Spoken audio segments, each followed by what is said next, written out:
So what we're going to look at in this video today is how to properly set up our cello bow for use while we're playing, how to make sure it's rosined enough, how to put our rosin on, and then how to make sure that our cello bow is ready to be put back after we're done practicing. So we're starting off with our cello bow here and refreshing the parts of our bow. We have the tip, we have our stick, the bow hair, the frog, and the screw. The important thing for us in this part is going to be the screw.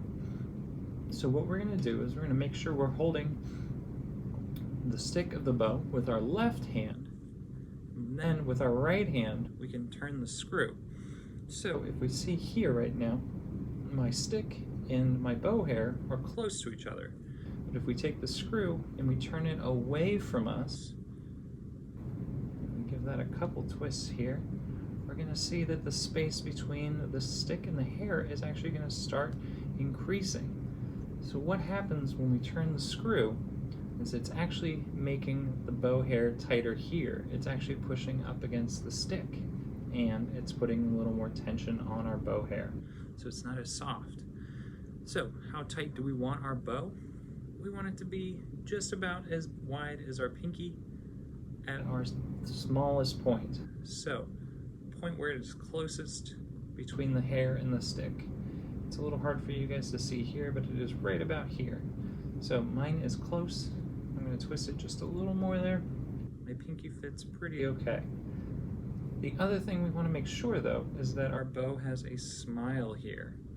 It's not going to be a big smile, not like a big smile, but a little smirk. And the reason we want that is because this means that the hair is not going to be overly tightened. If our stick here is straight or curled out, it means that our bow hair is too tight, and that means that we could possibly break the bow by either the stick or the hair. Or the other problem is that the hair is going to stretch out too quickly and we'll have to get it replaced, and that costs extra money. So we don't want to have to over tighten it, so we don't have to take care of that extra stuff. So now that our bow is tight, the next thing we're going to look at is putting on rosin. If your bow is brand new, there's a good chance it doesn't have any rosin on it, which means you're going to need to rosin it a fair little bit. But what you should have is a small brick of rosin like this, or yours may be a rectangle that's a little longer, or you actually may have one that is a circle. All of these are good rosin. So with our rosin though, we also want to remember to be careful because our rosin is dried sap and it's very hard. So if we were to drop it, it could either crack or it could break entirely. It is a very delicate piece of tree sap, and if it cracks or breaks, it makes it a little harder for us to actually rosin our bow, and we actually lose some of our rosin, and we want to get our money's worth out of this. So try not to drop it. Don't be too aggressive. But what we're going to do, now that our bow is tightened properly, I'm actually going to practice my bow grip here and get my ring finger right on that dot. And what we're going to do is I'm going to take my rosin, I'm going to put it on the bow hair right at the frog. And I'm going to go all the way from frog to tip and then back. So we're going both directions and we're going across all of the bow hair. The reason we're going across all of our bow hair is because when we're playing, we're going to use all of our bow. So now I've gone back and forth a couple times, and I should be okay to make sounds when I play on my cello. So what we'll find though is if you put your bow on your strings and it sounds kind of raspy, like or just not quite right, you may need to put some more rosin on. But if you put your bow on the strings and you start playing and a whole bunch of powder starts falling off, that means that you've got more than enough rosin on there and you shouldn't need to put more rosin on. What you'll want to do is, you're not going to rosin it every time you practice, unless you're practicing an hour or so a day. But you'll want to wait and see until you can hear it start to get a little wispy, and then you'll put some on there. We also just want to make sure that we're not getting any extra rosin on our instrument.